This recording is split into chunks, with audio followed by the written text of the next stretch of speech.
What is your favorite Souls game? For me, I don't know.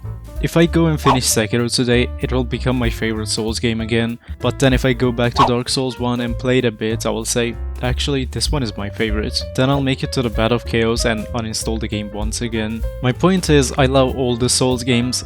I don't have a clear favorite, but each of them offers something different, something good enough to pull me back to doing another playthrough. Since 2011, From Software has released 5 masterpieces and Dark Souls 2. I like Dark Souls 2, but it is never not fun to kick it when it's down. Today I want to talk about what I think each of these games did the best. Before we start, if you enjoy Souls content, consider subscribing.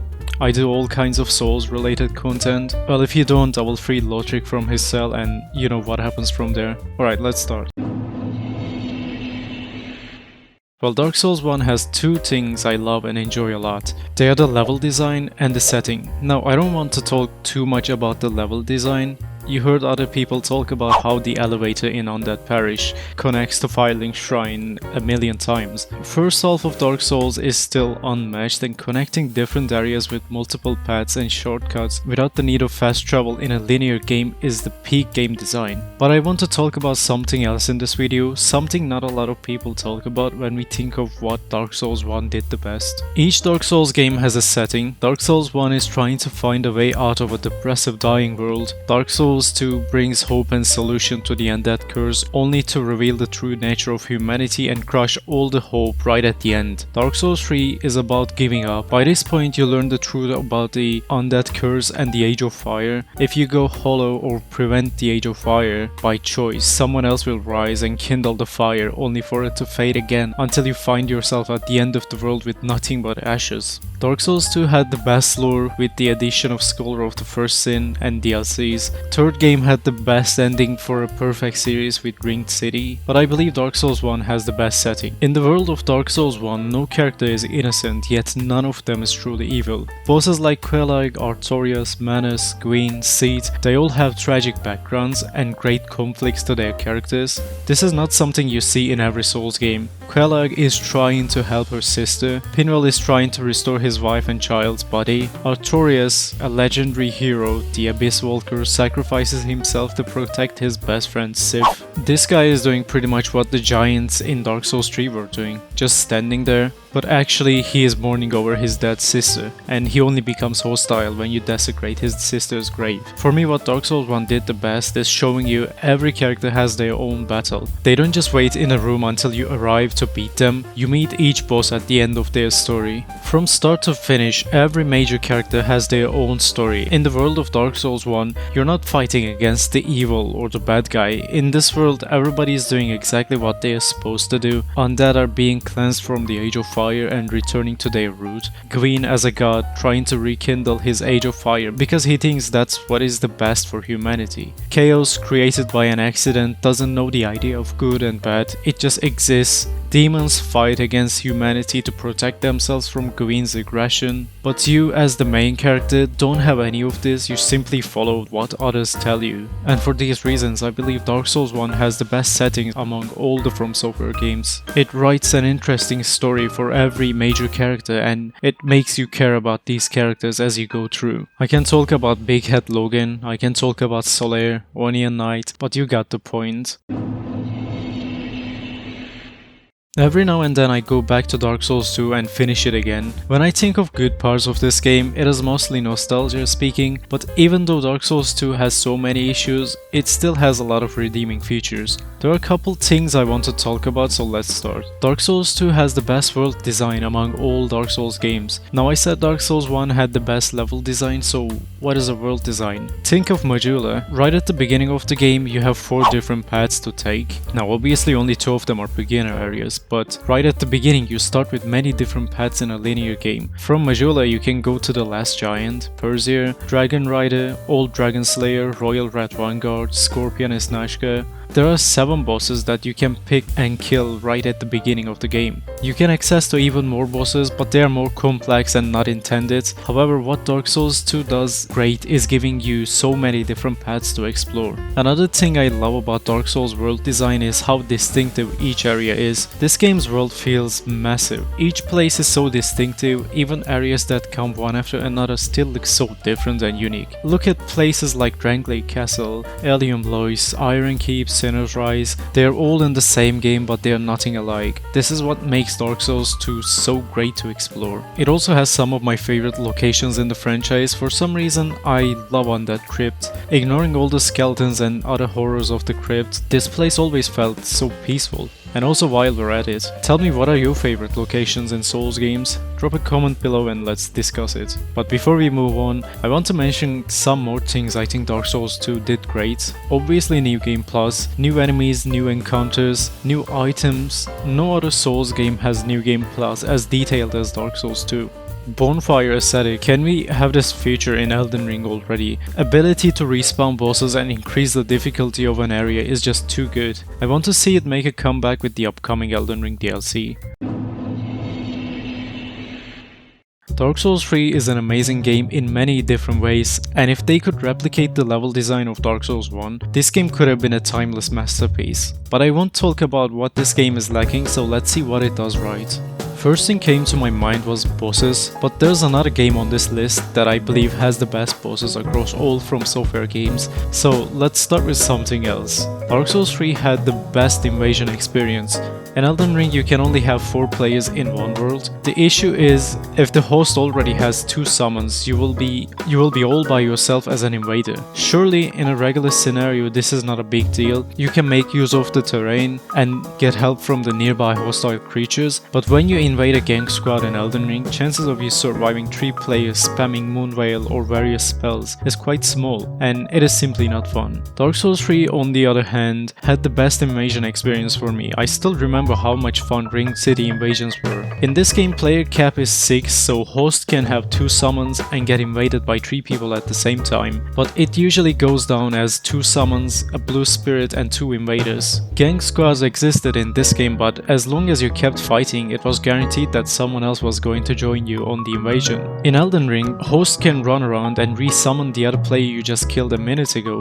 In Dark Souls 3, it is balanced much better and PvP offers invaders a better chance to have a balanced and fair fight. Another thing that I believe was handled better is the use of weapon arts in PvP. Even though weapon arts were generally too risky and weak against bosses, and I like Ashes of War from Elden Ring more, they were perfect in PvP. You couldn't spam weapon arts all the time, and even the strongest ones had a way to counter them. This made invasions in Dark Souls 3 slower and tactical, similar to low-level invasions in Elden Ring. Another thing I can think of is the difficulty. There is never a massive difficulty spike in this game. Bosses slowly become stronger and faster. In Dark Souls 1 you come across your first huge difficulty spike with Blighttown, pretty much right at the beginning of the game. In Elden Ring, after a point, bosses start taking half of your health with a single move, but Dark Souls 3 doesn't have such difficulty spikes. Surely there are some areas that are more difficult than others, but there isn't a location in this game that you will be done with it because it is so frustrating. Even in endgame, bosses offer you a fair fight. They don't read input, they don't have combos that are so difficult that you have to watch a tutorial in slow motion to understand the correct timing, and I think this game has the most balanced PvE across all the Souls games.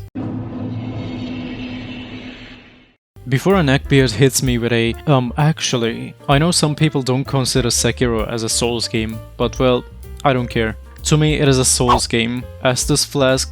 Check. Bonfire? Check. Do I suck at it?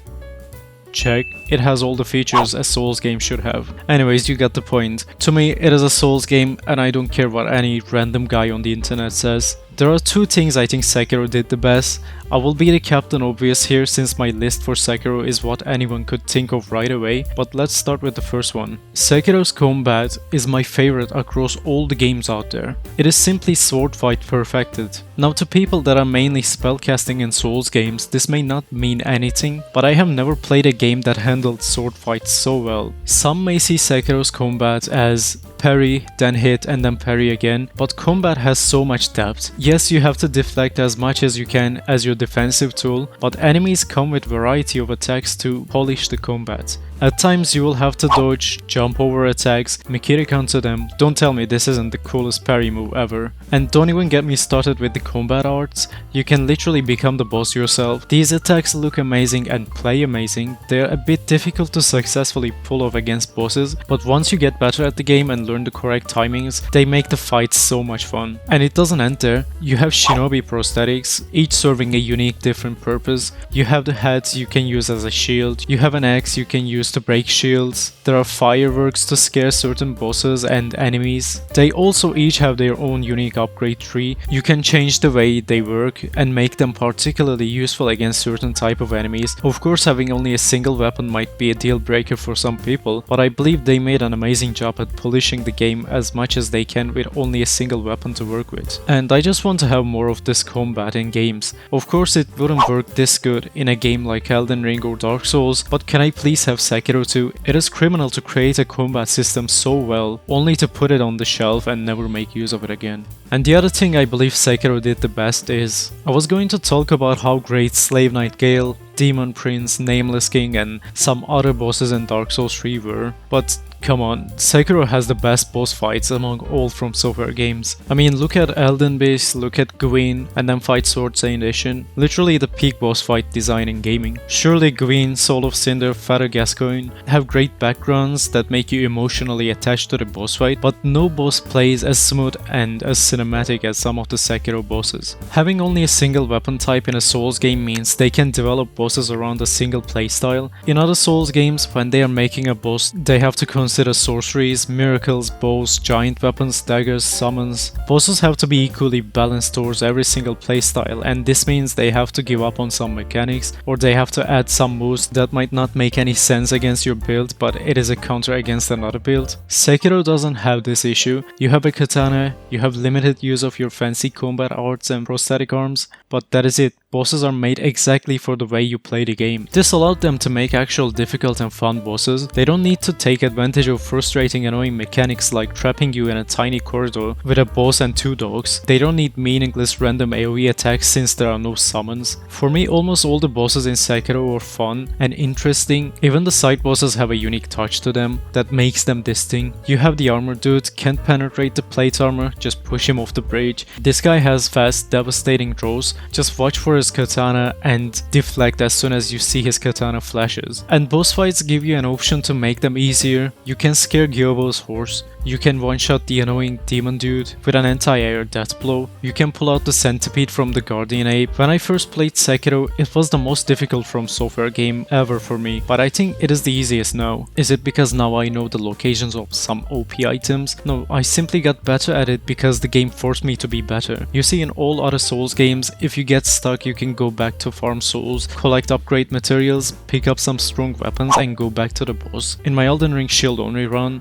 I had a plus 20 great shield before I fought my first boss of the challenge. In Sekiro, that is not the case. You only upgrade your character's health and damage when the game tells you to do it. Because of this, in every boss fight you have the damage numbers intended for that encounter. You can get better at the game and beat the boss in 2 minutes, or you can spend 7 minutes before you take it down. It is all up to how you play the game. Long story short, Sekiro had the most cinematic, fun and fair boss fights in all From Software games for me.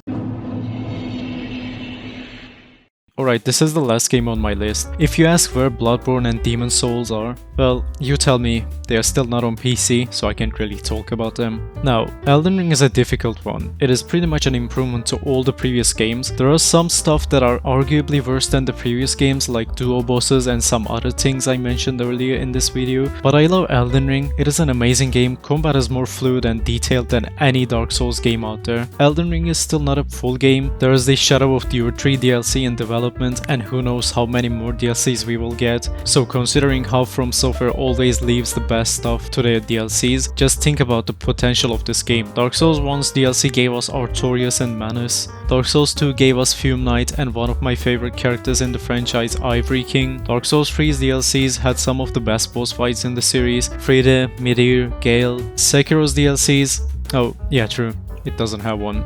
Well, I have high expectations for the DLC, but I think I made my point, so let's talk about what this game did great. Build variety in Elden Ring has no match, no one can deny this. In Dark Souls 1, you don't have a lot of options as a spellcaster. You start with a set of spells you can access to at the beginning of the game, and then in the late game you find a slightly bigger, fancier versions of the same spells. You have a magic beam, and then you have a bigger magic beam, but with crystals. Dark Souls 2 comes close with the variety since it has so many different spells and weapons, but you can't really make everything viable. There are always some weapons and spells that are so much better than everything else in Dark Souls 2. And the third game has some interesting spells, but in PvP you will only see the same 2 spells in each game type, and nothing else. It is not the case with Elden Ring. There are so many weapons, so many spells, and you can make anything viable. Surely there are some weapons better than the others. If you search Elden Ring best weapons on YouTube, you will find bunch of clickbait videos. Damage difference between your options is so little that you can pick whichever you enjoy and you will still have a powerful build. When it comes to spells, it is even better. If you want to become a sorcerer, you have gravity sorceries, you have night sorceries, moon sorceries.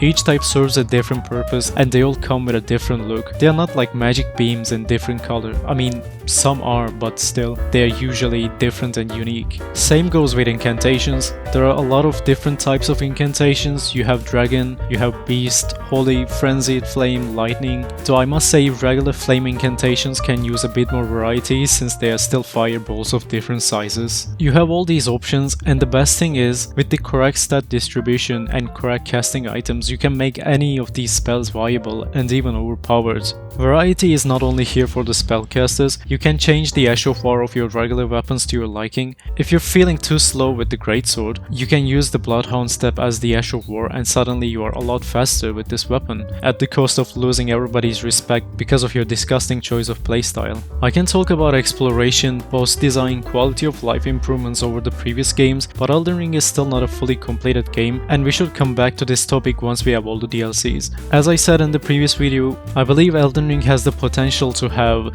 the best zones, bosses, weapons, pretty much best everything with the upcoming expansions, but we will have to wait and see. These are what I believe each game did great. There's more to talk about each game, but I want to stay away from the things that anyone can point out right away. If you enjoyed the video, consider giving a like and subscribe, it helps so much. I do some great Souls content like challenge runs, reviews, guides, my personal tastes in each game. You will 100% find something that you will enjoy. Also write down what you enjoy the most in each game. I read and engage with each comment, but that's it for today. I will see you on the next one. Bye.